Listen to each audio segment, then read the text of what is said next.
Amigos y amigas de A los Cuatro Vientos, qué gusto saludarlos, de nueva cuenta estar con ustedes, siempre es un privilegio. Y les recordamos que estamos transmitiendo este programa en vivo, Cuatro Vientos, desde la ciudad de Ensenada, Baja California, México. Y hoy es jueves 13 de septiembre del año 2013. Mucha información muy interesante y este país que rueda entre tiros de armas de grueso calibre, manifestaciones de todo tipo, en fin, un país de veras digno de haber estado recibiendo durante mucho tiempo a este autor o el gran impulsor del realismo mágico, Gabriel García Márquez. Es un país muy surrealista, de Kafka. Muy surrealista. Buenos días, amigos y amigas de Cuatro Vientos. Un buen rato. Y fíjate que nos estamos riendo, Javier, pero es que de verdad, hoy en la mañana estábamos escuchando una balacera en Michoacán, cerca de una escuela, y los maestros parapetados en uno de los muros de una aula, desde ahí estaban grabando y ya estaban mejor riéndose y diciendo, graba, graba, que no se te pierda, sí, hay que grabar, y se reían. Una risa nerviosa, sí. Una risa de esa que ya nos da a los mexicanos ver nuestra tragedia, una risa que casi está a punto de volverse mejor llanto. Y recordábamos, Javier y yo, que apenas el día de ayer nos pasaron también con Aristegui otro video de una balacera frente a una escuela, donde los niñitos, con una naturalidad que da escalofrío, ya estaban tirados pecho a tierra, como les han indicado sus maestros que lo hagan. Estaban jugando, ¿no? Y haciendo bromas inocentes entre ellos de a qué hora se acaban los balazos, porque ya se querían levantar. Y comentamos, Javier, que este es un país donde un día, y sí, y otro también, hay balaceras en una y en otra parte del país, con menor o mayor cantidad de muertos, y ya la muerte llegó para casi instalarse, naturalizarse. Todos los días asesinatos atroces. Y eso es por un lado, ¿no? Y eso los que mueren dignamente en una balacera. Dignamente es un decir, porque de la manera más indigna es cuando salen todavía pues destazados, incinerados. Sí, las fosas clandestinas, las que se anuncian, las que se esconden por parte de las autoridades. En Hidalgo hay 3 fosas ahí, en Galicia, en Guanajuato, perdón. Hay 3 fosas clandestinas que no han sido identificadas ni por las mismas autoridades, no le han dicho ni siquiera al gobierno federal que ahí están estas alrededor de 47 cadáveres que han sido localizados. En fin, amigos, eso y las manifestaciones, porque no les pagan sus pensiones a los maestros, porque es la conmemoración de la marcha del silencio de 68, porque los campesinos y los trabajadores en las zonas urbanas y rurales se presentan en el Senado para pedir que el nuevo gobierno los incluya dentro de sus programas asistenciales importantes, con recursos, con proyectos, en fin, por todo, amigos. También estamos marchando en esta República Mexicana que se convulsiona en medio de todas estas crisis, y la esperanza de que a partir del día 1 de diciembre, pues esto comience a cambiar, porque créame, amigo, se dan el lujo los grupos delincuenciales como Jalisco Nueva Generación también de subir a YouTube sus videos, en donde hay casi cerca de 300 tipos al mismo tiempo disparando para amenazar a los del grupo opositor en el estado de Jalisco. Así están las cosas en el país. Y entonces, de las marchas, Javier, le digo yo a Javier que los mexicanos nacemos marchando y terminamos marchando. Muchas veces nuestras madres tienen que hacer una marcha, una protesta para que puedan ser atendidas cuando todavía nos traen a sus hijos en el vientre y no les dan la atención médica. Muchas veces tienen que marchar como lo hicieron ahora los niños de lugares donde han sido damnificados por los sismos y que no les han reconstruido sus escuelas y están tomando clases bajo un árbol a la vil intemperie, y entonces tienen que salir a marchar los niños para que les construyan la escuela, y luego salen las madres y los padres a marchar para que aparezcan a sus hijos que son desaparecidos, y luego salen a marchar también para que les paguen sus pensiones. Entonces, desde el vientre, desde la infancia hasta la entrada a edad ya de la vejez, los mexicanos nos las pasamos marchando, protestando, exigiendo, presionando. Es un país en el que si no sales a hacer una marcha y un acto de protesta, no te recogen la basura, no te pagan tu salario. En fin, Javier, es ya un país que se acostumbró. Y además, las autoridades ya desarrollaron anticuerpos, un callo muy grueso contra las marchas. Llegamos finalmente a un estado, amigos y amigas, en el que el cinismo es el signo de los tiempos en este país. Los políticos se han convertido en cómplices, en encubridores y en unos cínicos, porque no les importa, a final de cuentas, tener los servicios públicos indispensables que le deberían estar proporcionando a los contribuyentes, ¿sí?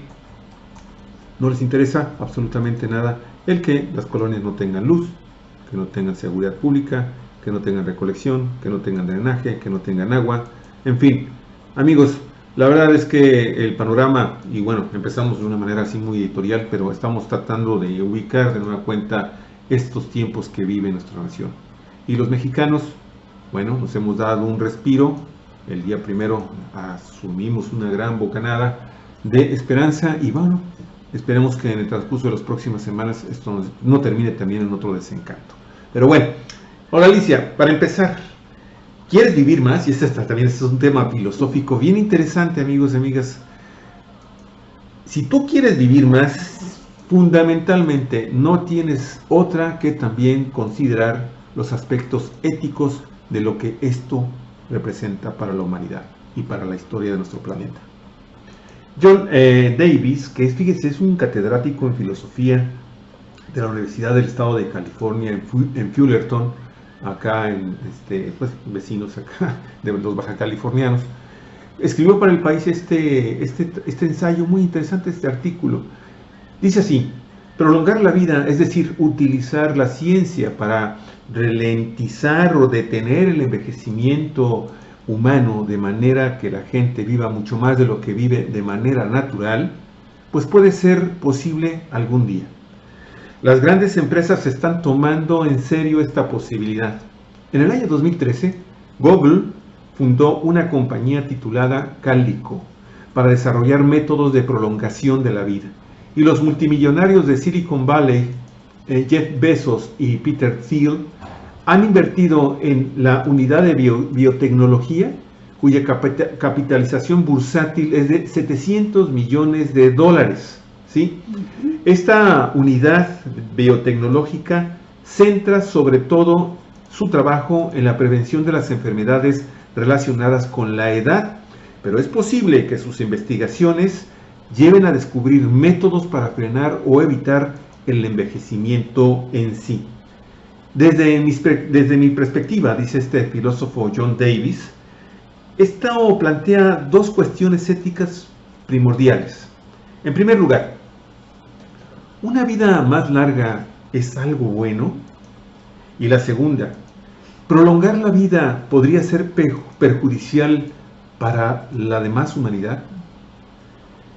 No todo el mundo, empieza Davis a desarrollar su hipótesis, está convencido de que prolongar la vida sea bueno. En un sondeo realizado en el año 2013, el proyecto Religión y Vida Pública del Centro Pew de Investigación, a algunos entrevistados les preocupaba que la existencia pudiese llegar a resultar aburrida, o que se perdiesen las ventajas de envejecer, como adquirir una mayor sabiduría y aprender a aceptar la muerte.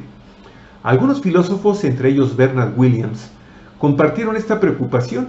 En el año de 1973, Williams argumentó que la inmortalidad se volvería insoportablemente aburrida si uno en su interior no cambia.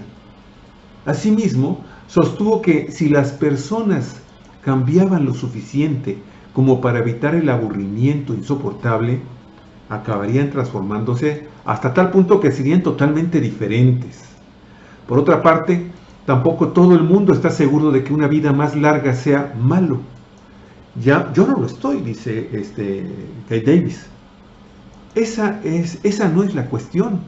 Nadie propone obligar a nadie que utilice las técnicas de prolongación de la vida, y por respeto a la libertad, pues no se debería impedir a nadie que hiciese uso de ellas. Ciertamente, dice Davis, Es injusto que haya gente que viva más que los pobres porque disponen de mejores cuidados médicos. Todavía sería mucho más injusto que los ricos pudiesen vivir más décadas o siglos que los demás y dispusiesen de más tiempo para consolidar sus ventajas. Algunos filósofos proponen que la sociedad debería impedir la desigualdad prohibiendo la prolongación de la vida. Es la igualdad por la negación, es decir, o todos tienen acceso a ella o nadie la tiene. Sin embargo, como señala el filósofo Richard Arneson, la nivelación hacia abajo, o sea, lograr la igualdad empeorando la situación de algunas personas sin que nadie mejore nada, también es injusto. Efectivamente, la mayoría de nosotros rechazamos la nivelación hacia abajo en otras situaciones. Por ejemplo, no hay suficientes órganos humanos para trasplantar, pero nadie piensa que la respuesta sea prohibir los trasplantes. Además, es posible que prohibir o frenar el desarrollo de la prolongación de la vida solo sirviese para retrasar el momento en que la tecnología fuese lo bastante barata como para que todo el mundo tenga acceso a ella. Antes los televisores eran un juguete para ricos. Hoy en día los tienen hasta las familias más pobres. Con el tiempo podría pasar también lo mismo con el aumento en la esperanza de la vida. Para que haya justicia, la sociedad tiene que subvencionar el acceso a la prolongación de la vida, en la medida en que pueda permitírselo, pero no prohibirla solo porque no es posible proporcionársela en este momento a todo el mundo. No cualquier prejuicio tiene una entidad suficiente para prevalecer sobre la libertad. Al fin y al cabo, existen nuevos tratamientos médicos muy caros que permiten prolongar en este momento la duración normal de la vida, pero aunque conviertan la muerte en algo ligeramente peor para aquellos que no se la pueden permitir, nadie piensa que habría que prohibirlos.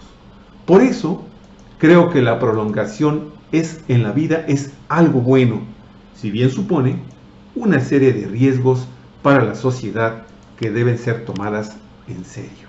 Olga, qué interesante enfoque de este filósofo. De veras que sí, Javier. Prácticamente cada palabra, cada párrafo de lo que se ha escrito sobre este tema, de lo que dice el filósofo, ¿cómo se llama? Kevin Davis. Kevin Davis. Casi cada frase es una tesis filosófica. Así es.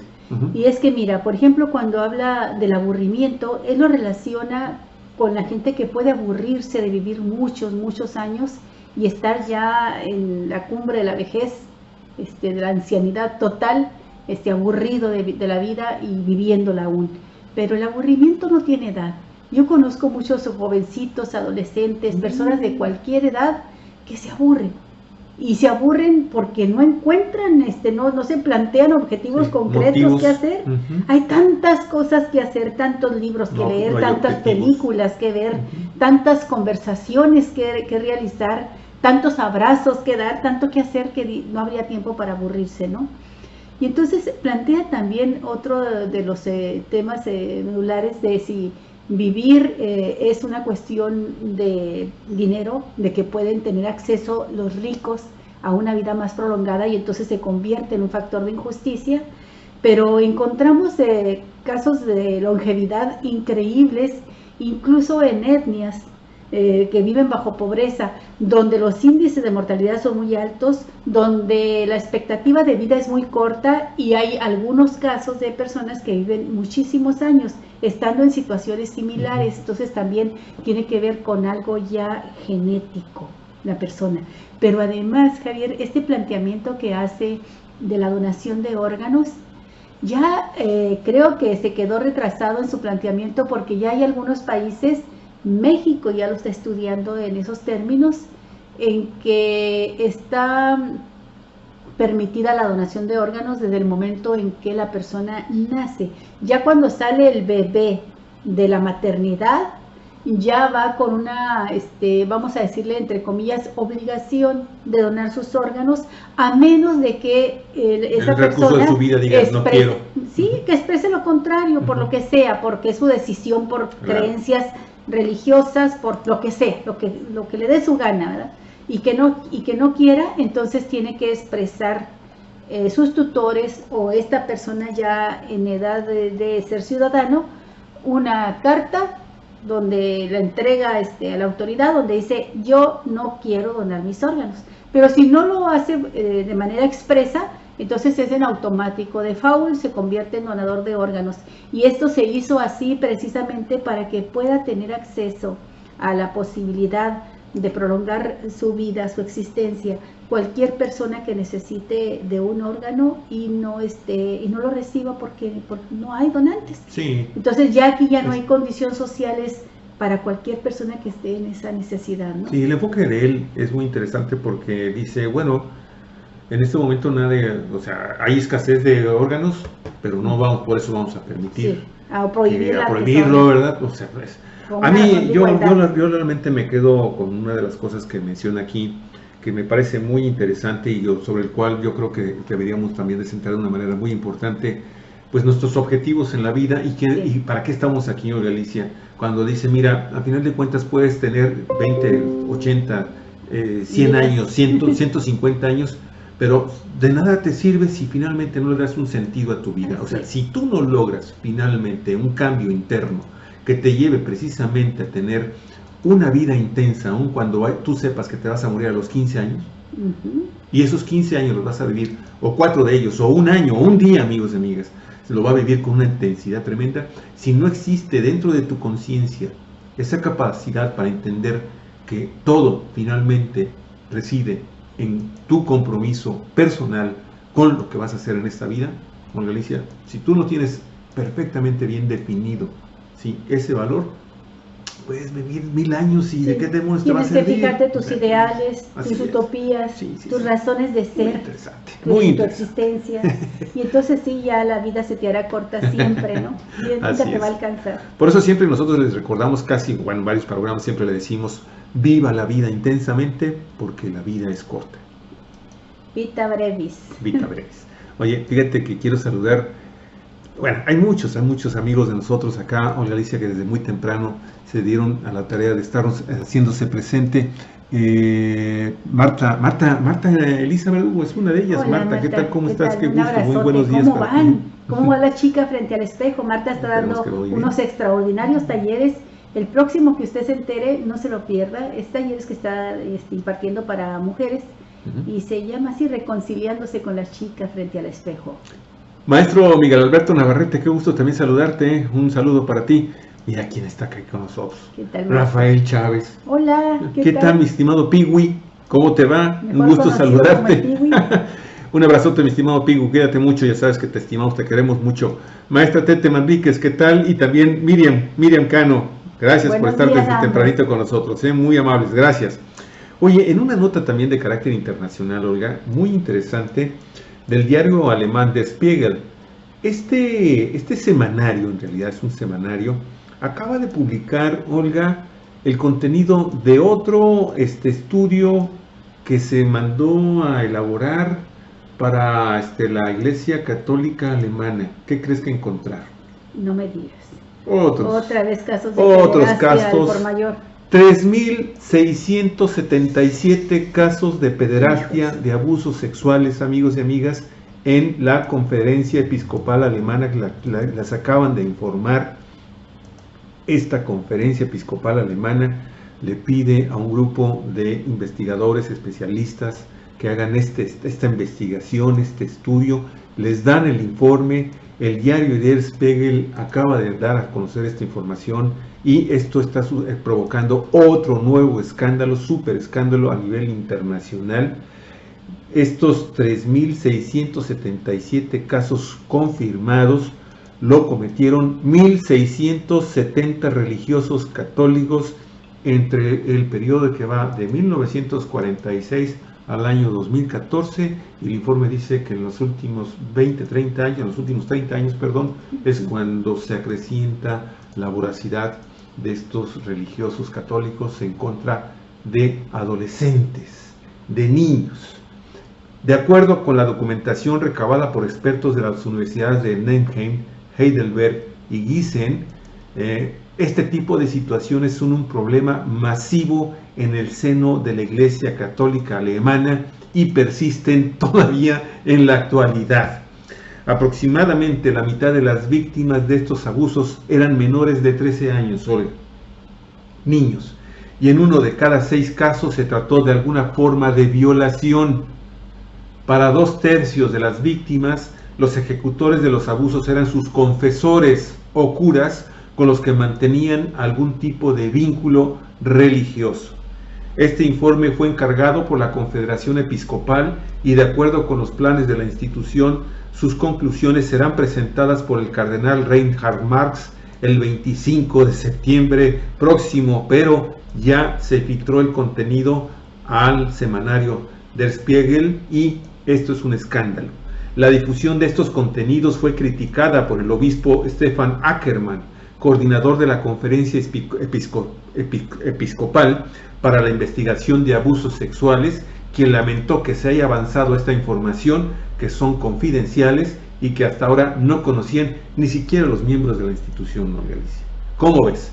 Es que esto está sucediendo de una manera que es alarmante, Olga Alicia, la continuidad, la proliferación de estos casos, sí, pero también por otro lado es de escándalo la enorme impunidad con que esto está sucediendo a lo largo y ancho del mundo, y nos extraña, Alicia, está sucediendo fundamentalmente en la religión católica, sí, y en algunos grupos evangélicos que sabemos que también sus líderes, acuérdate, son muy dados también a tener una o varias mujeres compartiendo la misma cama. En fin, esto ha prendido los focos rojos.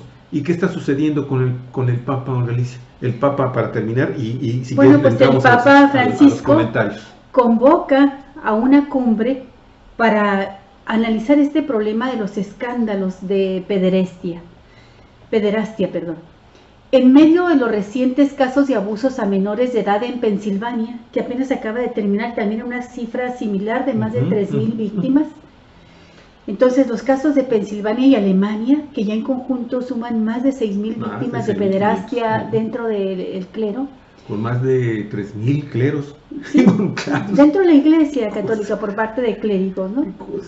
Y el Papa, acosado por las denuncias de encubrimiento de un arzobispo, pues el Francisco llamó, que en un hecho ya sin precedentes, llamó a los presidentes de las conferencias episcopales de todo el mundo a reunirse en una cumbre para tratar los problemas de escándalo de pederastia y adoptar medidas para erradicar abusos sexuales en la Iglesia Católica. En contra de estos menores, amigos y amigas, qué cosa. La agencia EFE también hace un momento acaba de subir esta información. Dice, la reunión prevista los próximos días 21 al 24 de febrero del próximo año se llevará a cabo en el Vaticano. Supone también una reflexión en los casos de menores que sufrieron abusos sexuales por parte de sacerdotes católicos y las medidas laxas de la Iglesia ante estos hechos. Sí, continúa. Continúo. El Santo Padre, dice, tras escuchar al Consejo de Cardenales, convocó una reunión con los presidentes de las conferencias episcopales de todo el mundo para hablar de la prevención de abusos a menores y adultos vulnerables, señaló la vicedirectora de la Oficina de Prensa del Vaticano, Paloma García Ovejero.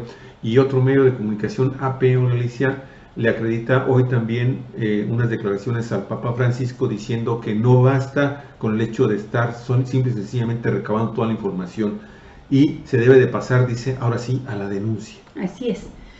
Porque tú lo mencionaste hace un momento, Javier, el problema de que la pederastia, lo que estamos comprobando es que solamente conocíamos la punta del iceberg y que es un problema generalizado. Ahora sí que podemos hablar en términos con conocimiento de datos tan contundentes como estos, ¿no?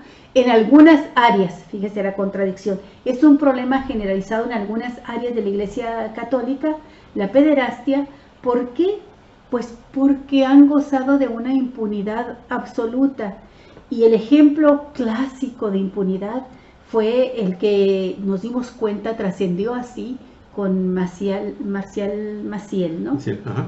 con el sacerdote Maciel, que si pudiese hacerse un catálogo de vicios, de los que en un momento en la historia y en la literatura describió y cometió el Marqués de Sade, podían ser equiparables algunos de ellos. Yo creo que hasta el Marqués se hubiera escamado.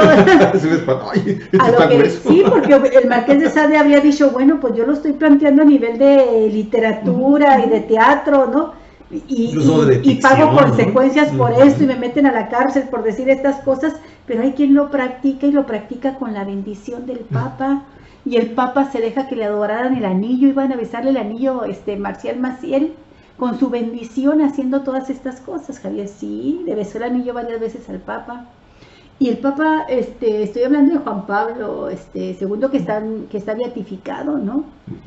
Y bueno, hubo papas y sacerdotes que se dieron cuenta, papas posteriores que se dieron cuenta de que esto sucedió siempre, y no pasaban de echarse un discurso muy sentimental, incluso rayando en la demagogia y el sentimentalismo, sentimentaloide, pero no ejercían acciones concretas. Y las acciones concretas son, vamos viendo qué dice el derecho canónico, porque el derecho canónico tiene que establecerlo, alguna sanción grave a estas conductas. Y si no lo dice, entonces vamos reformando el derecho canónico para que la Iglesia pueda castigar severamente a estos curas.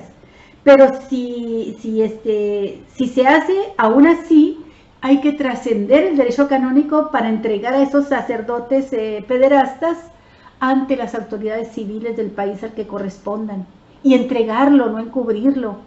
Nos dimos cuenta, Javier, claro, de muchos casos de sacerdotes denunciados, incluso aquí en México, que como castigo simplemente los cambiaban de una jurisdicción a otra, de una diócesis a otra, de una parroquia a otra, a veces dentro de la misma ciudad, o en los casos más graves los mandaban a un retiro espiritual, a una casa donde los ponían a rezar, les daban buenos consejos, pero ninguna sanción de ningún tipo, y salían de ahí a seguir haciendo de las suyas. Sí, claro. Parece ser que ahora el Papa Francisco ha entendido que el problema es mucho más grave de lo que él mismo creía, y que a grandes males, grandes remedios.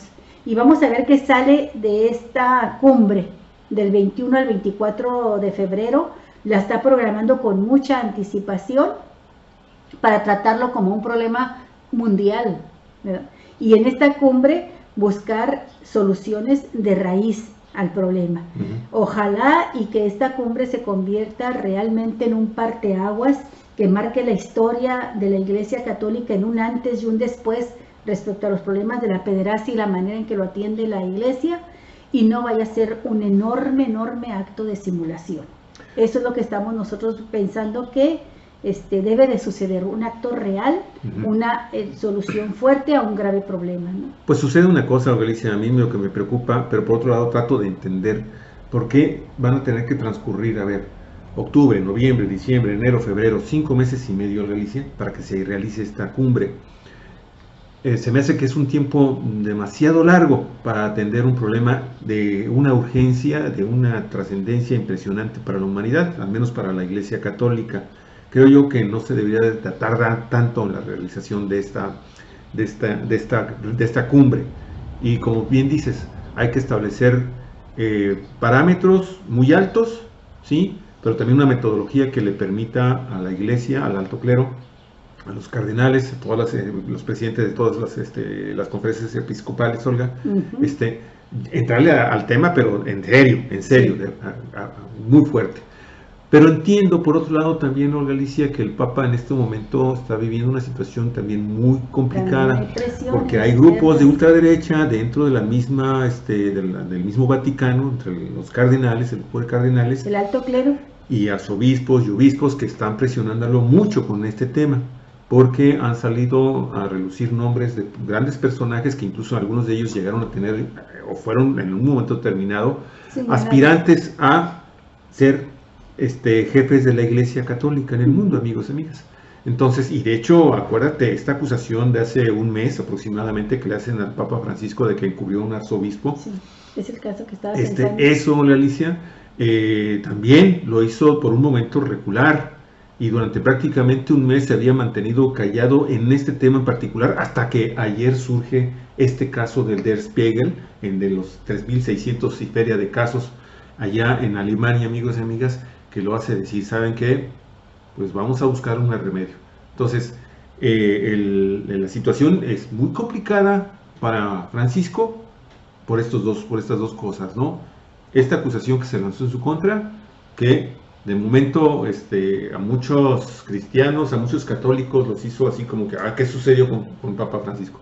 Y segundo, pues esta presión tan tremenda, ¿no? Y van de por medio no nada más el tema de abusos sexuales y de pederastia en la Iglesia Católica, van también de por medio muchas cosas que Francisco está tratando de impulsar, algunas con éxito, otras con no tanto, otras con nulo éxito, ¿sí? Para modificar algunas conductas muy ultraconservadoras en la Iglesia Católica, amigos y amigas. Esos son los temas que podrían haber provocado. Vamos a irnos con pasito de plomo para llegar a esta cumbre en febrero un poco más fortalecidos.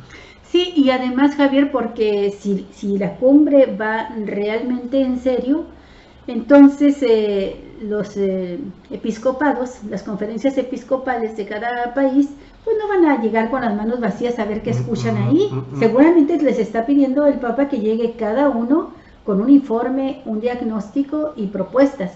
Y esto no es de sentarse nada más a escribir, arrastrar el lápiz o a ponerse a escribir, es escarbar en las entrañas de su propio iglesia, desde su propio cuerpo religioso, y estar viendo a quién señalan, a quién denuncian, qué casos saben, entonces es un trabajo minucioso el que tienen que realizar para llegar los representantes de cada conferencia episcopal a esta cumbre. Pero además también, Javier, tengo entendido por lo que dice la nota, pues que están acudiendo a estudios de especialistas de varias universidades que han realizado estudios como tesis, incluso de doctorados y demás sobre el tema, y están esperando también informes más detallados, Javier, de estos 3.000 casos de Alemania, ¿sí? Donde con ayuda de especialistas están viendo la dimensión, la magnitud del delito cometido, cuántos de estos casos son realmente pueden señalarse como abusos, violaciones sexuales, cuántos eran ya relaciones consentidas en caso de que también se hayan involucrado adultos, entre adultos, y que no sea tipificado como pederastia propiamente. Sí. Entonces, lo cierto, requiere de una investigación. A una cumbre tú llegas ya con un informe, un diagnóstico y propuestas, sí, y discutes los grandes temas para llegar a conclusiones de definir una política general para erradicar el problema. Pero lo cierto es que, mira, no es un tema nuevo y hay muchos informes. Mira, por ejemplo, los informes de Pensilvania y de Alemania, si te citan la cantidad exacta de casos, por ejemplo, Alemania, es muy claro, Pensilvania también dieron cifras muy exactas. 3.604, algo así. Entonces, si te dan esos datos es porque los investigadores que hicieron ese trabajo previamente hicieron una labor minuciosa y dijeron, este caso corresponde acá, este caso corresponde acá, abuso, violación, semiviolación, no sé, algún tipo. Porque para llegar a ese detalle del dato, definitivamente hubo un trabajo profesional de investigación en los casos de... Ahora, en el caso de México también se han hecho investigaciones, y tú sabes, estos documentos, estas investigaciones, se le hicieron llegar a Juan Pablo II, se le hicieron llegar a Ratzinger, se le han hecho llegar ya también a Francisco. O sea, creo yo, Alicia, que muchos muchas conferencias episcopales ya tienen esos informes. Bueno, entonces yo desconozco absolutamente la razón por la que hayan dicho febrero. Estoy pensando en que no está bien. No, yo nada más simplemente estoy comentando algo. De buena gana, claro, que se vaya a realizar esta cumbre. Sí. No, y sencillamente pues, hay una especulación, porque pues, se me hace muy raro que sean 5 meses y medio para la realización de algo que es tan urgente para el clero católico. Simple y sencillamente estamos diciendo esto. Así está, Olga Alicia. En fin, por ejemplo, Martelena Verdugo dice, el abuso infantil es una aberración de la iglesia. Sé que se sigue permitiendo. Híjole, Marta, pues qué cosa. Sí, así es. Ojalá no tengas casos por ahí que conozcas directamente. En fin. Clara Valencia, buenos días, ya los extrañaba, por fin puedo disponer de mi tiempo Clara. para verlos. Muchas gracias, Clara, muy amable. Tete Manríquez, amigos, hoy presenta Morena iniciativa de la revocación de mandato. Estamos de lujo, ojalá se aplique en todo, dice. Bueno, vamos a ver, esperemos que cómo viene la propuesta, ¿no? Vamos a esperar. Sí. Si nosotros los ponemos, nosotros los quitamos. Ese es el principio de la revocación del mandato, así de simple, ¿no? Si nosotros nos equivocamos como pueblo al elegir a un mal gobernante, queremos la oportunidad de corregir nuestro error y quitarlo del cargo, ¿no? Claro. Regionales, amigos y amigas, las notas regionales.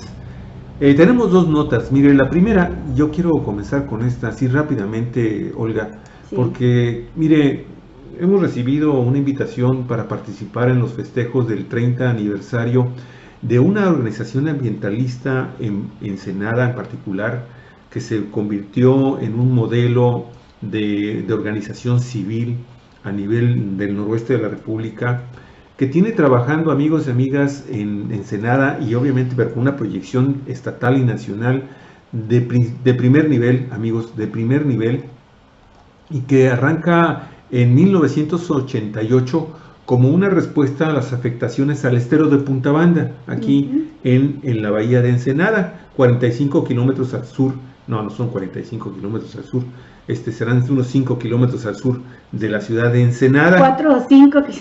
Sí, fíjate, a ver, mis estimados amigos, Laura Martínez, Gabo, Iván, ahí toda la historia dice que son 45 kilómetros al sur de la ciudad de Ensenada, el estero de Punta Banda, no, 5 kilómetros, ¿no? El cual durante muchos años había considerado por estudiantes e investigadores de ambos lados de la frontera como un laboratorio natural, ¿sí? Sobre el adecuado funcionamiento de este tipo de ecosistemas, los humedales, ¿no? Por eso hubo un grupo binacional, porque había interés tanto de investigadores de California, de Estados Unidos, como de Baja California y de México sobre este lugar. Entonces, durante varios años funcionó como una organización ambientalista binacional. Pero después cambia, se queda nada más trabajando proesteros aquí en Ensenada y en Baja California, amplían a los humedales de Punta Banda, San Quintín, y de ahí se van a Laguna Manuela y empiezan a agarrar todos los humedales de Baja California, amigos y amigas. Y bueno, ahora, después de 30 años de trabajo, esta organización ciudadana, que no tiene fines de lucro y que trabaja para lograr la conservación de los humedales mediante el equilibrio entre el desarrollo y la protección del ambiente, ¿sí? Amigos, pues cumplen 30 añotes y ellos están echando por la ventana la casa. Y para el día de mañana, viernes, tienen una serie de conferencias y actividades bien interesantes, ¿sí? Hay 3 conferencias magistrales, los humedales, otro caso de lento aprendizaje en la historia humana, del doctor Isaac Azus Adet, de CETIS Universidad, México y sus costas presentes y futuras, por la doctora Patricia Moreno Casasola, del Instituto Nacional de Ecología, y también la doctora Ileana Espejel, de la Universidad Autónoma de Baja California, dará otra conferencia, esto desde las 9 de la mañana, amigos y amigas. Nos han pedido que no demos el lugar donde se va a realizar porque es un espacio muy pequeño y ya tienen agotado todo el espacio. Por eso, pues pidieron con mucha anticipación que se confirmara la asistencia, Javier. Así es cierto. Y entonces pues ya no estamos autorizados, pero hay un panel de discusión también muy interesante, los retos del equilibrio entre el desarrollo y la conservación de los humedales para alcanzar objetivos de desarrollo sustentable, en donde van a participar funcionarios de la Semarnat, de la Profepa, de la Secretaría de Protección al Ambiente del Estado y también de la Zona Federal Marítimo Terrestre aquí en Baja California.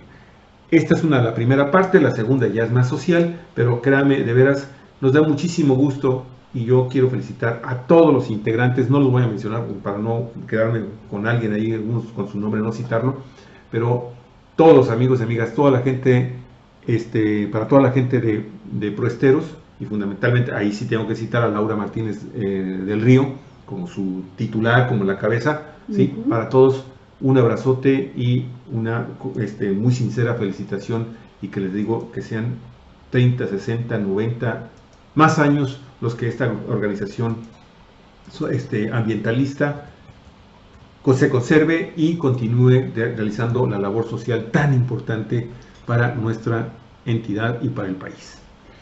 Sí, oye, dentro de nuestros amigos también está Marta Elisa Verdugo, que dice el nombre correcto del taller que está impartiendo. Ajá. Dice, haciendo las paces con la chica del espejo, haciendo las paces. Toda una maravillosa experiencia, gracias.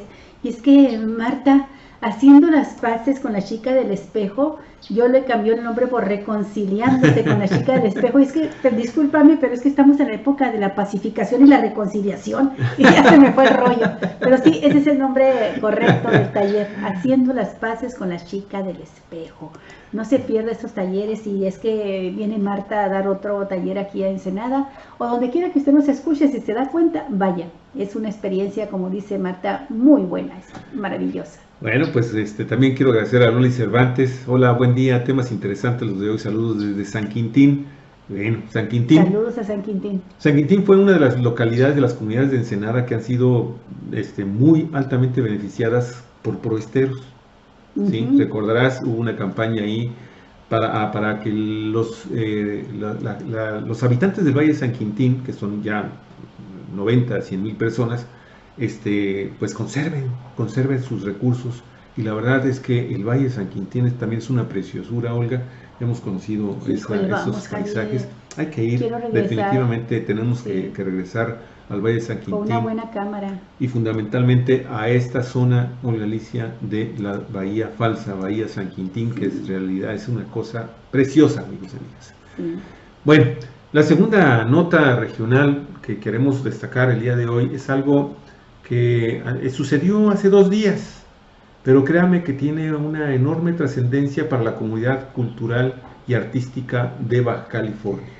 Sí, la hemos dejado siempre agendada para comentarla con ustedes, y se nos pasa porque nos arrollan los acontecimientos, Javier, que hay que comentar, pero fíjese, es tan importante que la recuperamos hoy. Dicen, aprueban en comisiones en el Congreso local iniciativa para crear la ley de estímulo a la expresión artística en Baja California. Ayer, en realidad fue hace ya como 3 días, 2-3 días, en sesión de las Comisiones Unidas de Educación y Hacienda y Presupuesto, se aprobó la iniciativa de ley de estímulo fiscal a la creación y expresión artística. ¿En qué consiste la propuesta? Pues bueno, es de autoría que se acredita a la diputada Mónica Hernández y tiene por objetivo estimular la creatividad artística y cultural en el Estado para que los contribuyentes del impuesto sobre remuneraciones al trabajo personal que deseen financiar proyectos artísticos de interés cultural puedan deducir hasta un 80% de su aportación. Esto puede ser una noticia excelente, o puede ser también un agujero grande que se abra al ingreso fiscal para que por ahí se hagan desviaciones, ¿no? Elusiones de pagos. Depende de cómo la misma sociedad se encargue de vigilar esto. Es muy importante hacerlo, Javier. Sí, mire, lo cierto es que esta ley, que muy pronto nos están diciendo que posiblemente la próxima semana, Olga, sí, esto ya se lleve al Congreso para que el Congreso en pleno, en la sesión en pleno, lo apruebe. Ya todas las 2 comisiones que lo verificaron por unanimidad lo aprobaron, la iniciativa. Sí. Tiene 25 artículos divididos en 8 capítulos, y será un requisito indispensable que los proyectos que se beneficien con financiamiento tengan, esto también es muy importante, los proyectos que se presenten por parte de la comunidad artística deben de tener carácter público.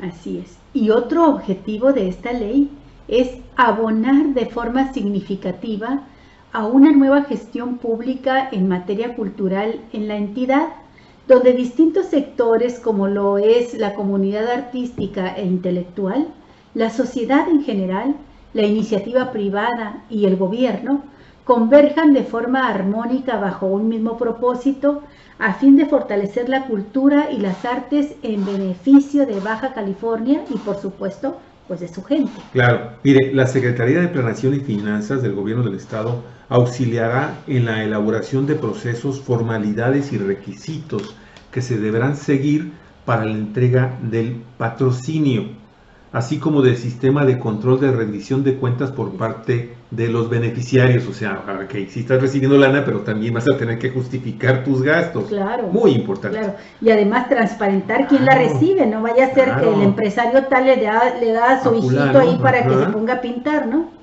O se ponga a hacer piruetas. Sí, no, muy bien, sí, ojalá, es donde decía que tenemos que estar muy pendientes porque no se nos vaya a convertir una buena intención en otra frustración por corruptelas, ¿no? Bueno, pues esa es la iniciativa, Javier. El artículo 2 se refiere al mecenazgo.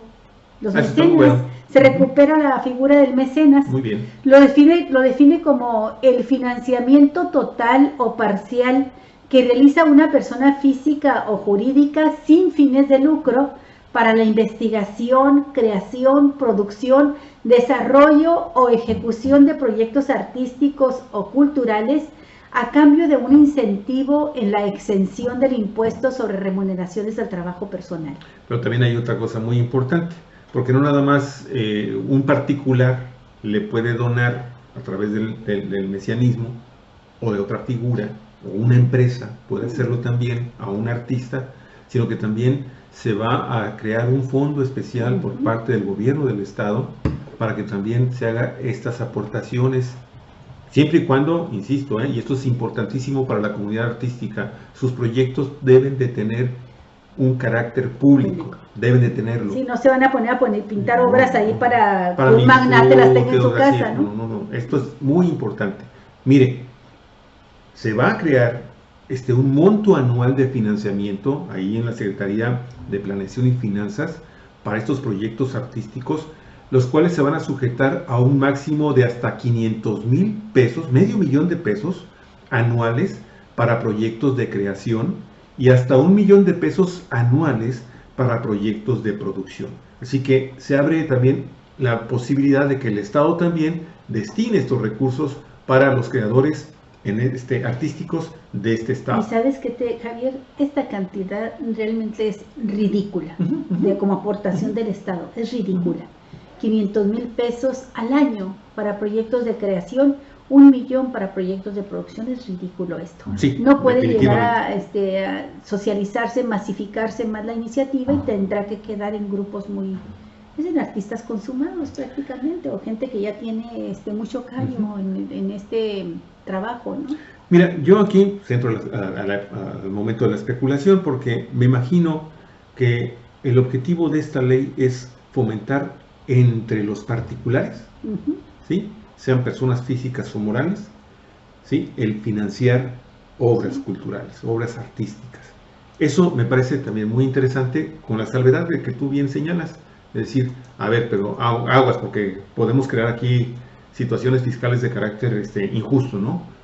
O de estar ahí simulando cosas para evadir o para pagar menos impuestos. Pero, sin embargo, en Galicia, por otro lado, a ti y a mí nos consta de la enorme cantidad de artistas que están buscando un salvavidas para poder realizar su obra. Así es. Y recurren a la iniciativa privada, a los particulares, y no encuentran, o a habiles ciudadanos con capacidad económica, y no encuentran apoyo, porque muchos dicen, bueno, pero es que no los puedo deducir, no los puedo de alguna forma provocar que de alguna forma pues, a mí también me retribuyan.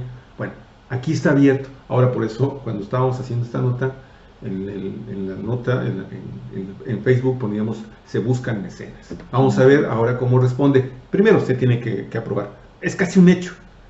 Lo que es cierto es que lo compartimos este trabajo, Olga, en la página de estos de los artistas, de los 600 artistas de Ensenada que se unieron en esta organización, y ha sido un verdadero éxito. Hay mucha gente que está muy feliz y que ya nada más están esperando la forma de que esto se apruebe y que entre en vigor una vez que se publique en el periódico oficial del Estado, para comenzar a presentar propuestas ya específicas a gente que ya tienen muy bien ubicada y a empresas que tienen también muy bien ubicadas para ver si les pueden financiar sus proyectos. Muy interesante. Así es.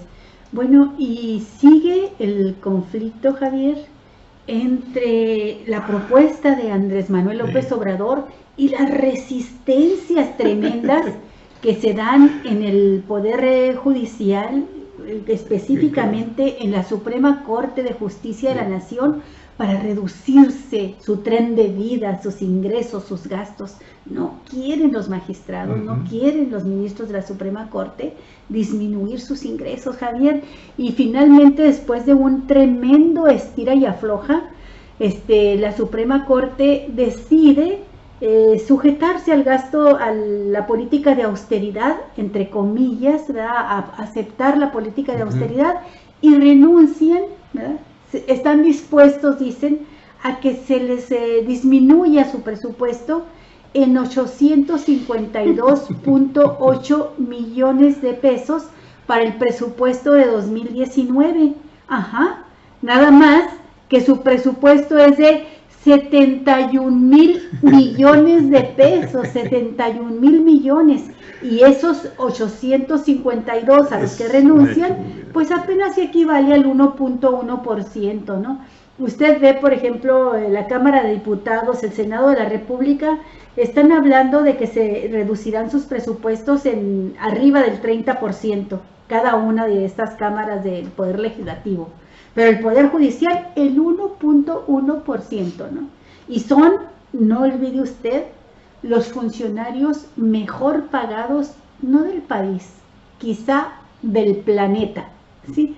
Y como no sabemos de la existencia de vida en otros planetas, quizá del universo, los mejor pagados, ¿no? Fíjate que es muy interesante este posicionamiento que está adoptando los diputados de Morena, la bancada de Morena, en torno a este caso, porque si existe una clase dorada en este país, ese es el Poder Judicial. O sea, hay muchos funcionarios, hay muchos diputados, hay muchos senadores, hay mucha gente que gana un dineral, pero estos jueces, estos consejeros de la judicatura, Alicia, todos estos jueces de tribunales federales, la verdad se cuecen aparte. 71,000 millones de pesos es una verdadera afrenta cuando tenemos casi 60 millones de pobres en este país, y ver el bajo valor humano que tienen estos servidores públicos para decir, bueno, vamos a reducirnos el 1.1% de nuestros ingresos. El presupuesto general. Presupuesto, la verdad es una verdadera bofetada para toda la población y para esos más de 60 millones de personas que vivimos en pobreza o estamos próximos a vivir en niveles de pobreza. Lo cierto es que le están pidiendo la bancada morenista al Poder Judicial de la Federación, pues que no sea tacaño, que incluya sueldos, que son los más altos del sector público, del servicio público en México, que incluya también al Consejo de la Judicatura Federal y también al Tribunal Electoral del Poder Judicial de la Federación en sus recortes. La verdad, amigos, es que no tienen llenadera. Sí, tienen algunos de los ministros de la Suprema Corte ingresos como sueldo, nada más para ellos, superiores a los 600,000 pesos. Sí, no, esto es muy tarde. Bueno, total, ya le mandaron la pelota de nueva cuenta de regreso. Vamos a ver qué responden los ministros, el Poder Judicial de la Federación, amigos y amigas, porque pues esto así no funciona.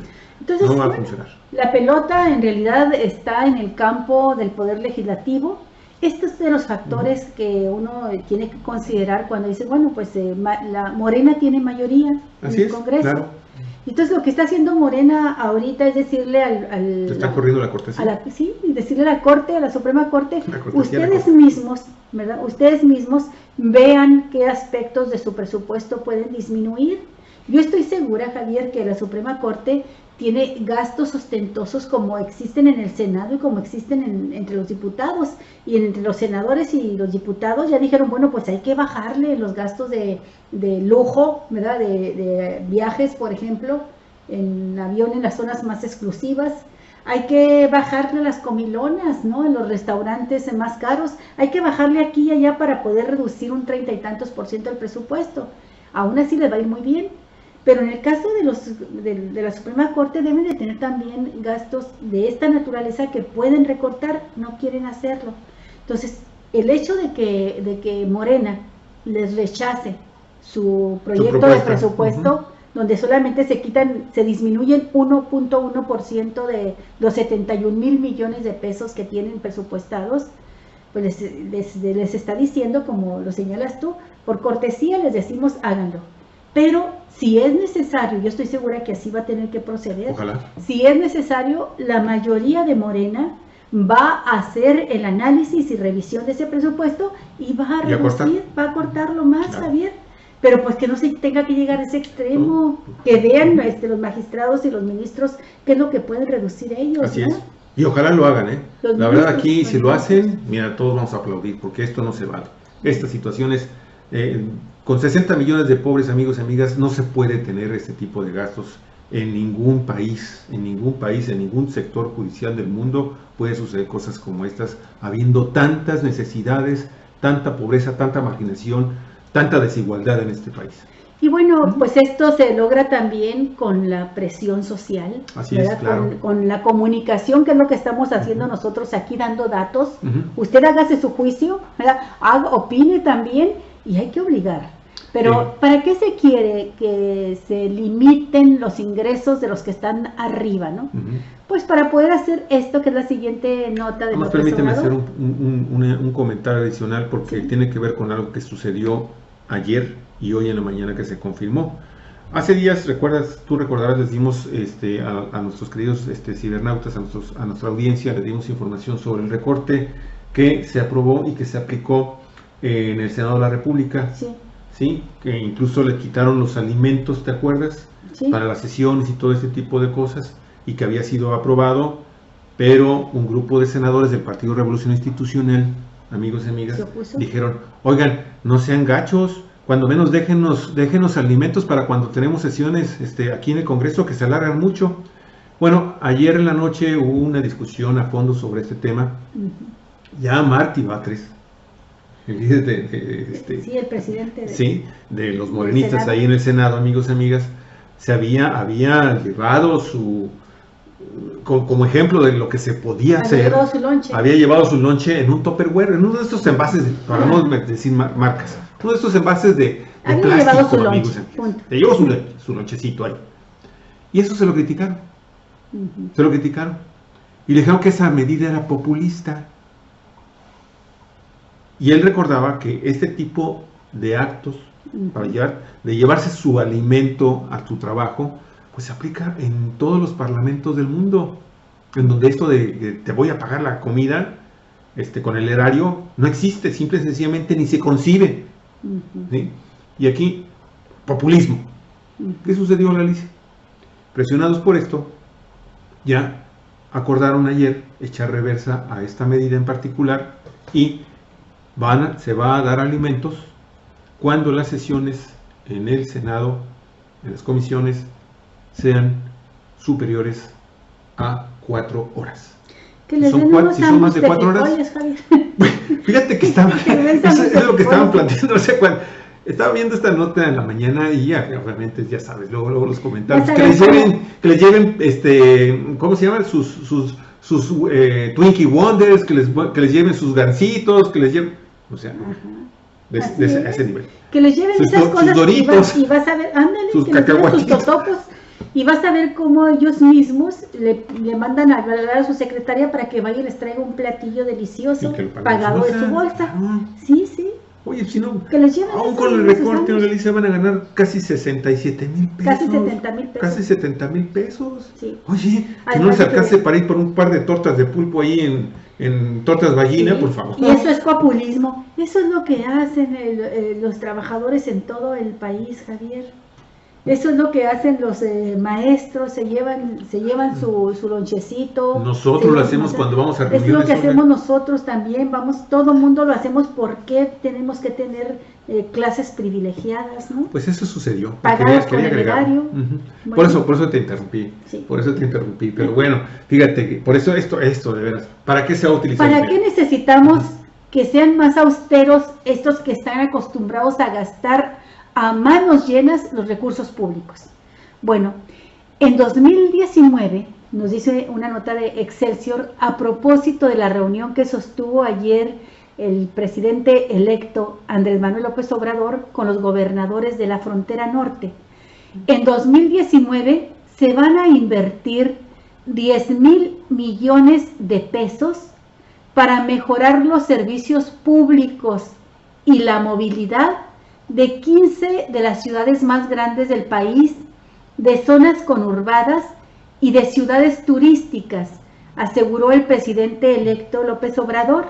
Afirmó que entre las ciudades que requieren de urgente atención están Tijuana, Ciudad Juárez, Acapulco, Playas del Carmen, Chimalhuacán, entre otras. Es que tuvo 2 reuniones, una con los gobernadores de la frontera y otra con gobernadores de otras regiones del país, principalmente de zonas turísticas. Sí, lo iba a comentar porque la nota sobre la reunión que tuvo con los gobernadores fronterizos la tenemos aparte. Es un dato también muy interesante. Ahí vamos a hacer algunos comentarios. Pero sí, aquí en realidad se reunió con 15 gobernadores. Sí. Los 5 fronterizos más otros de diversas entidades del Estado de México. Sí. Y llegaron a este acuerdo. Con los gobernadores analizamos otros programas que es el desarrollo urbano y de vivienda en las colonias marginadas, en las colonias más pobres de estas ciudades, tanto en las fronteras como en el Valle de México y en las ciudades turísticas. ¿Por qué no queremos contrastes?, dijo Andrés Manuel López Obrador. Esto nos duelen. Estos contrastes que indignan, amigos y amigas, de que hay hoteles de gran turismo en el Caribe, 5 o 4 estrellas, y en el Pacífico también, pero hay colonias donde no hay agua, no hay drenaje, no hay servicios públicos. Ojo, Ensenada, no hay mucha pobreza, inseguridad, violencia, afirmó López Obrador. El presidente electo dijo que su administración buscará generar una especie de cortinas en varias zonas del país para mitigar la migración hacia Estados Unidos.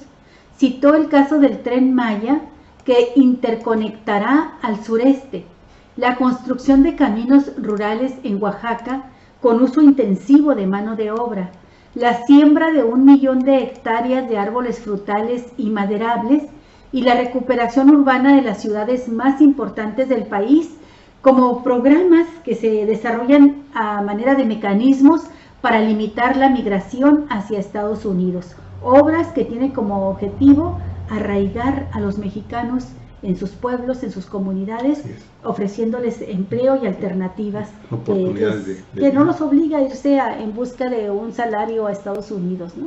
Pero ahora sí, aquí viene lo que a los bajacalifornianos en particular nos interesa mucho, o nos estaba interesando desde ayer que teníamos el programa. Ya estábamos aquí pendiente de ver qué es lo que sucedía en esta reunión, porque particularmente los ensenadenses, pues estamos desde hace un buen rato solicitando que se incluya a la ciudad de Ensenada dentro de este plan especial para la zona fronteriza del norte del país. Pero vea usted lo que sucedió, de acuerdo a Arturo Rodríguez de la revista Proceso.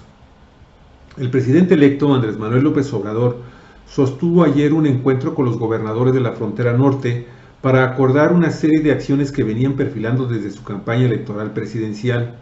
Se trata de la reducción del impuesto al valor agregado en un 8% que aplicará en una franja de 30 kilómetros desde la línea fronteriza, así como una reducción del impuesto sobre la renta del 20 al 20%. Olga, se reiteró solamente esta medida para 30 kilómetros de franja fronteriza. Sí, pues era como lo había ofrecido en campaña. Sí, es lo que ofreció. Yo ya estuve buscando hoy en la mañana, Alicia, información adicional para ver si el gobernador Francisco Vega ¿dijo algo? Había comentado en esta oportunidad de oro que tuvo Francisco Vega de la Madrid, gobernador de Baja California, para plantear directamente al presidente electo en una reunión privada, amigos y amigas, con los otros gobernadores, los otros 4 gobernadores fronterizos, esta petición de los ensenadenses, y amigos y amigas, tal parece ser que no sé si no lo aprovechó, no sé si le dijo algo y qué fue lo que le contestó. Pero no trascendió. Lo cierto es que no trascendió, y el gobierno de Francisco Vega de la Madrid no ha dicho ni una sola palabra. En el periódico El Vigía se informa que el gobernador lo que dijo fue esto, de los 30 kilómetros. Nada más. ¿Qué era lo que López Obrador había dicho desde la campaña? Restablecer la zona fronteriza a lo largo de los 3.200 kilómetros que tenemos de frontera con Estados Unidos y 30 kilómetros hacia adentro de nuestro territorio. Esa es la que definió como franja libre. Además, el presidente electo anunció que se duplicará el salario mínimo y se va a privilegiar la inversión pública en 44 municipios correspondientes a las 6 entidades fronterizas del norte, cuyos gobernadores corresponden todos a partidos políticos opositores al presidente electo. 3 son panistas, 2 son priistas y 1 independiente, el Bronco de Nuevo León. Bueno, estuvieron ahí todos los gobernadores, no voy a decir los nombres porque ya chale con eso, pero dice, los mandatarios refrendaron su apoyo a los proyectos y programas que el tabasqueño planteó desde el 1 de julio, y luego de que al menos 2 de ellos, Javier Corral y Rodríguez Calderón, el Bronco, hubieran tenido expresiones de desacuerdo señaladamente con la figura de los llamados superdelegados. Fue el propio Corral quien aseguró que no hay diferencias políticas y que, entre otros órdenes de gobierno, no puede regatearse apoyos. En la reunión, López Obrador informó a los gobernadores que la coordinación será para impulsar proyectos de vivienda, transporte, seguridad, así como de atención a la pobreza y marginación.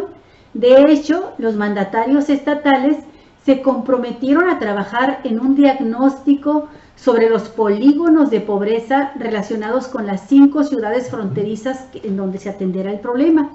En cuanto a la reducción de impuestos, López Obrador expuso que analizan fórmulas jurídicas para evitar que empresarios se aprovechen de la descarga fiscal y se convierta a las entidades fronterizas en una especie de paraísos para la domiciliación fiscal. Si no vaya a suceder que gente que no es de ahí de la frontera vaya y establezca sus oficinas en Tijuana, en Ciudad Juárez, sus oficinas fiscales, aunque la empresa la tenga en el Estado de México, y que de ahí esté aprovechando que nada más cobran el 8% del IVA, por ejemplo, ¿no? Así es, Olga Alicia. Pues bueno, miren, de veras, ya ves, estoy ahorita buscando uno de los periódicos que más se especializan en materia económica para Baja California, que es Monitor Económico, y pues no hay nada tampoco, una definición del gobierno del estado. Sí, Ensenada quedó excluida ya en definitiva, o sea, no hay nada de información, y esto es una verdadera responsabilidad por parte de la Dirección de Comunicación Social, si es que existe esa Dirección de Comunicación Social en el gobierno de Baja California. Sí existe, para estar poniendo comentarios en cuatro vientos. Tonterías de valentones nada más. De que criticamos mucho a Kiko Vega, es lo que hace el director de Comunicación Social, como cualquier ciudadano entra a nuestro portal y hace comentarios agresivos contra cuatro vientos. Es un porro de la comunicación social, lo dice. Pero bueno. Javier, son las 11:04, a las 11 de la mañana tenemos cita. Uy, no nos ha llamado. No, pero a lo mejor está escuchando por aquí afuera el programa, esperando que termine. Tú síguele con la que sigue y yo, déjame ver eso. Es que les recordamos, amigos, que en un momento más vamos a tener una entrevista con David Rodríguez, que él es el vocal presidente del Distrito 03 del Instituto Nacional Electoral, que corresponde aquí, a Ensenada. Y tenemos la cita con él para empezar dentro de un rato más, a las 11 y fracción de la mañana. Estamos esperándolo. Yo pensaba que podíamos dejar la siguiente nota para comentarla con él. Que es, pues si quieres vamos a otra, a otras de las que tenemos programadas, Olga Alicia. Las nacionales también están muy buenas. Esto que sucedió ayer, Olga Alicia, de veras, híjole, de nueva cuenta, amigos y amigas, es preocupante lo que está pasando en materia de asesinatos de los mejores hombres y las mejores mujeres de este país. Ayer, La Comisión Nacional de los Derechos Humanos, una nota de Stegen Noticias, lamentó el asesinato de Margarito Díaz González, defensor del medio ambiente y de los sitios sagrados de la comunidad Huijaquira, ¿sí? Quien fue asesinado el sábado 8 de septiembre, Huijarica, efectivamente. Los coras, como también los conocemos, ¿no? Los coras, la comunidad indígena cora. La Comisión Nacional de Derechos Humanos llamó a las autoridades a que consideren como línea de investigación la oposición de Margarito Díaz González hacia la construcción de la presa llamada La Maroma y otras obras integradas a ella en los municipios de Real de 14, Villa de Guadalupe y Matehuala, allá en el estado de San Luis Potosí. La comisión solicitó la implementación de medidas cautelares para los familiares del activista con el fin de garantizar su vida e integridad personal. También dispuso el traslado de su personal al lugar de los hechos para brindar apoyo jurídico a la familia de Díaz González.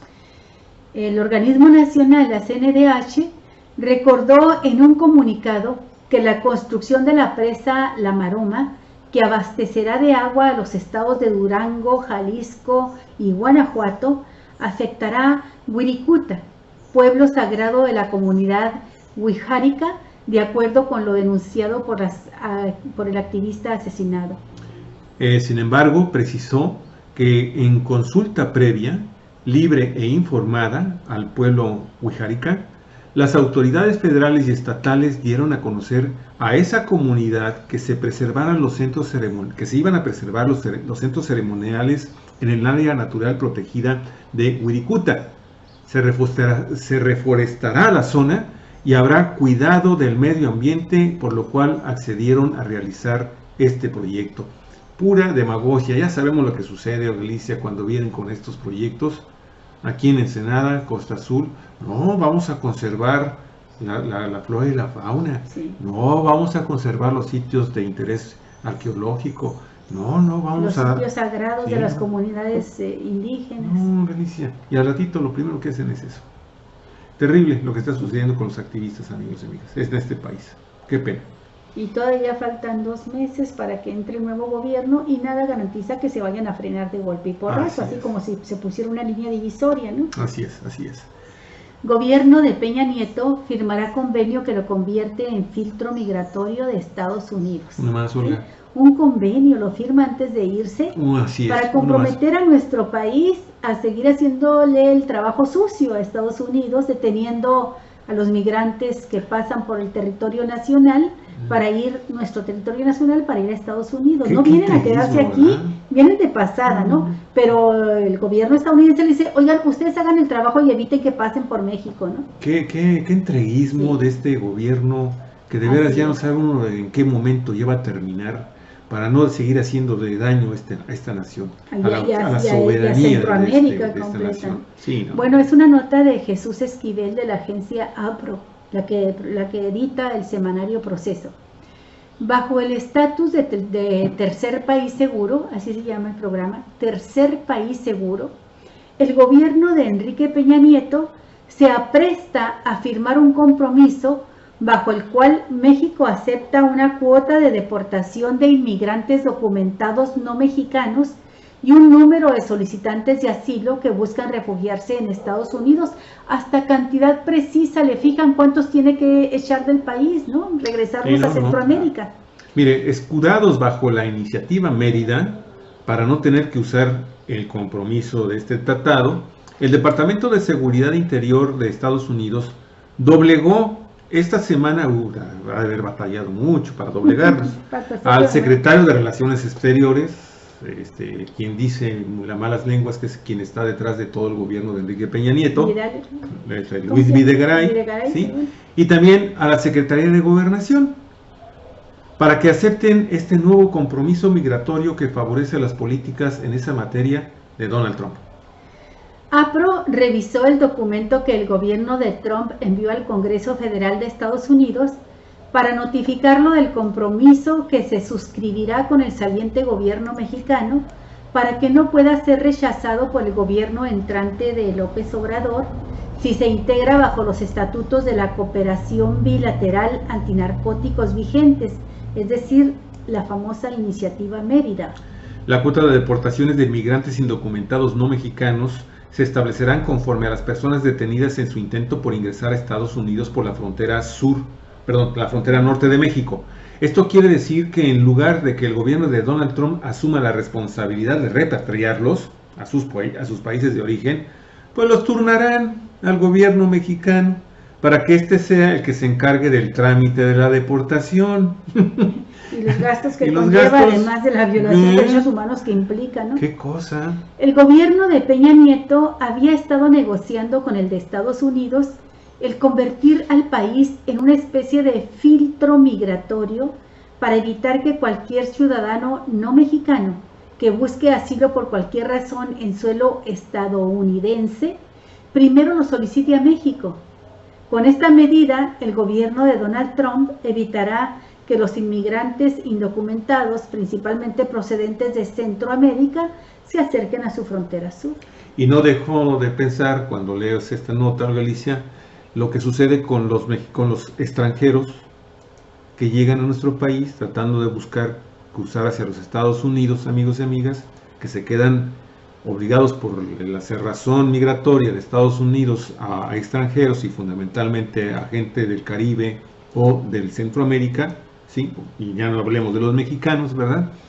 Que a quienes para que se puedan quedar en nuestro país, pues les está exigiendo una serie de requisitos realmente estúpidos, como el hecho de que tienen que ser a fuerza, tienen que ser empleados, ¿sí? Y para poderles renovar sus visas para que se puedan mantener todavía viviendo en nuestro país.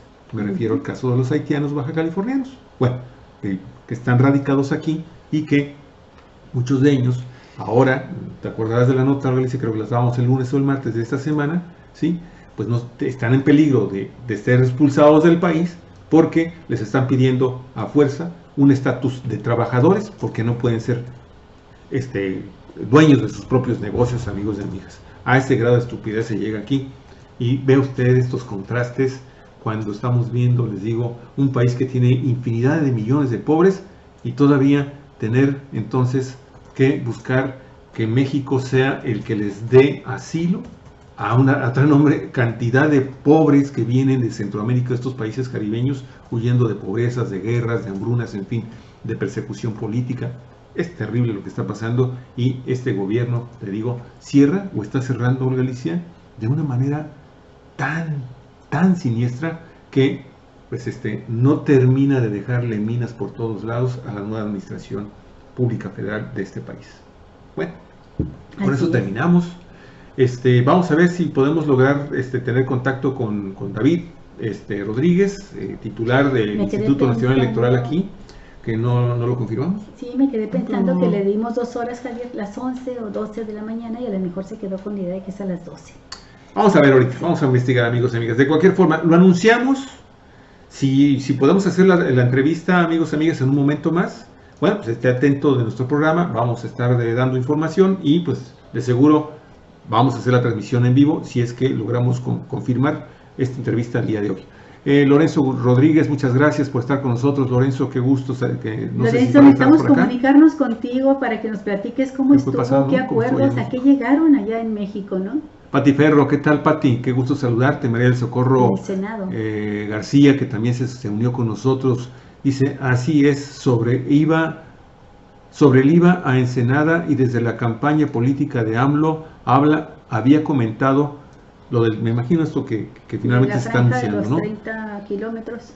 Y Francisco Vega no haya dicho nada. Pues esto es lo que estamos al pendiente, a ver qué fue lo que hizo este hombre, amigos y amigas.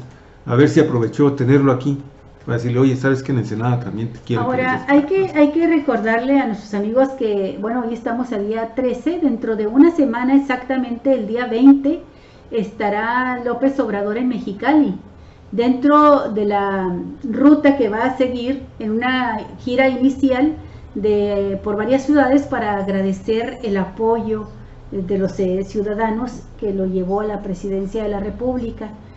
Entonces es un buen momento todavía, el día 20 de septiembre, ahí en Mexicali, se va a hacer un evento público, un meeting, algo así, y entonces pues quien tenga interés, sobre todo las autoridades, los diputados, de hablar con él, ahí también pudieran hacerle llegar sus propuestas, ¿no?, respecto a Ensenada.